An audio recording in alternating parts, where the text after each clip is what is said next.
La presse privée est certes à l'agonie, comme vous avez dit, mais n'est pas encore morte.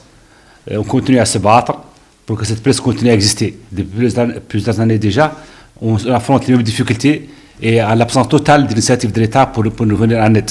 Certes, il y a un fonds d'aide à la presse d'environ 500 000 euros, mais il est partagé entre énormément de monde, y compris l'imprimerie nationale, les télévisions privées, les radios, les sites internet. Donc tout le monde y trouve sa part. Ce qui fait que la portion qui revient à la presse écrite est véritablement insignifiante.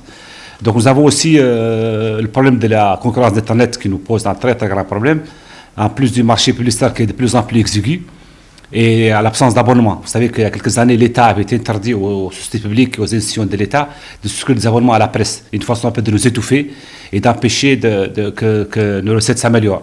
Malgré tout, on continue à se battre et on pense que le bout du tunnel n'est pas loin si on continue à persévérer. Je vous remercie de m'avoir accordé cette opportunité d'évoquer un certain nombre de problèmes auxquels est confrontée la presse en général et la presse dite privée ou indépendante en particulier.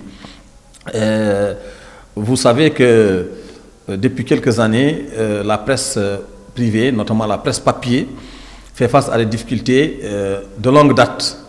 On peut même dire que c'est des difficultés structurelles. Parmi ces problèmes que les éditeurs que nous sommes rencontrons, figure notamment le problème de la parution, de l'édition de nos journaux à l'imprimerie nationale. Vous savez que tous les journaux de la presse mauritanienne sont édités à l'imprimerie nationale. Même le quotidien Chahab et Horizon sont imprimés à l'imprimerie nationale. Et malheureusement, cette imprimerie, elle fait face elle aussi à beaucoup de problèmes, notamment un problème de fonds. À chaque fois, il y a le ministère de tutelle, le ministère donc de la communication aujourd'hui, qui alloue un budget à l'imprimerie nationale. Mais ce budget souvent fait des ruptures. Et comme les fonds souvent mettent du retard, l'imprimerie arrête tout simplement les travaux d'impression, les suspend pendant souvent un mois, 2 mois, 3 mois. Et nous avons eu une cascade d'interruptions des parutions au niveau de l'imprimerie nationale. Nous avons eu en 2019 une longue interruption. En 2020, nous avons eu une interruption de plus de 3 mois de parution. Et si nous, en tant que quotidien, ou bien en tant qu'hebdomadaire, et on en compte un petit nombre en Mauritanie, si nous ne paraissons pas, nous n'avons pas de source publicitaire. Parce que nous dépendons des contrats des opérateurs de téléphonie mobile, Mauritel, Chinguitel. Nous dépendons souvent de certaines annonces aléatoires. Et si nous ne paraissons pas, alors c'est pratiquement tous nos employés qui vont au chômage. L'autre aspect, c'est au niveau de la répartition du fonds d'aide à la presse privée. Actuellement, en 2020-2021, la commission est en place.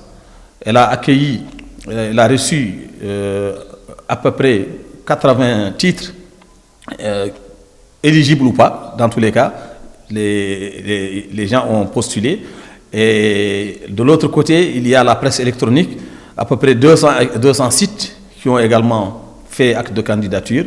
Et il y a les radios et les télévisions privées, en plus des organisations de la presse, les associations de la presse. Alors, ce fonds de 230 millions, ancienne monnaie, quand il est reparti, il doit être reparti avec une clé de répartition très claire. Or, à chaque fois, nous revenons sur les mêmes difficultés qui font qu'il y en a qui sont très lésés, il y en a qui ont la grosse part, donc qu'on appelle la part du lion, et d'autres ont des parts vraiment très minimes et très insuffisantes. Il faudrait que nous revenons un peu aux fondamentaux de la démocratie qui font que la presse, c'est le 4e pouvoir. Alors il faut que la presse dispose de moyens, de fonds conséquents pour qu'elle puisse accompagner la démocratie. Parce que sans la presse, il n'y a pas de démocratie fiable, parce qu'il faut qu'il y ait un contre-pouvoir. Le matin, lorsqu'on est venu, nous avons trouvé ici 4 journaux devant nous. Le premier journal, c'est El Mayadine, et on l'a terminé, alhamdoulilah. Le suivant, c'était Le Véridique, et 500 journaux de 8 pages chacun. Et après, on a tiré encore Al-Arab, 500 journaux de 8 pages. Et enfin, ça, c'est le Kalam que nous sommes en train de tirer. On a déjà tiré les 4 pages qui sont à la finition. Et les 8 pages sont en cours, c'est là que vous... Là, voilà.